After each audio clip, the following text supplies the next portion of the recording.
வணக்கம், வணக்கம். நான் அஸ்ட்ராலஜி புரொஃபசர் டாக்டர் விமலன். இது என்னன்னு கேட்டீங்கன்னா, குட் மேனர்ஸ் நன்னடத்தை. நன்னடத்தை 9ஆம் பாவம் தொடர்புல வரணும். அப்பத்தானே அது நல்லா இருக்கும் அப்படிங்கிறது ஒரு பேச்சு. இல்லைன்னு நான் மறுக்கல. பட் நன்னடத்தைக்கு 4ஆம் அதிபதி 4ஆம் பாவத்திலேயே இருந்தாலே போதும். அது உச்சமாக இருந்தாலும் சரி, ஆட்சியாக இருந்தாலும் சரி, எப்படியோ இருந்தாலும் சரி. 4ஆம் அதிபதி 4ல். அவர் நன்னடத்தை உடையவர்.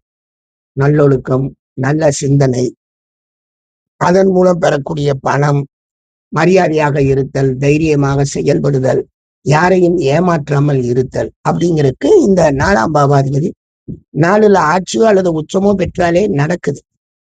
சரிங்க. ஆட்சி உச்சம் பெற்றும் சிலர் ஏமாற்றுகிறார்கள் வைக்கிறாங்க அப்படின்னா, அது அவங்களுக்கு நடக்கக்கூடிய தசாபாவாதிபதிகள் செய்யக்கூடிய சேட்டைகள். ஆனா உண்மையிலே ஒரு நன்னடத்தைக்கு 4ஆம் அதிபதி 4ல் ஆட்சியோ உச்சமோ பெறுவதால் நன்மைதான் கிடைக்குங்க. நன்றி.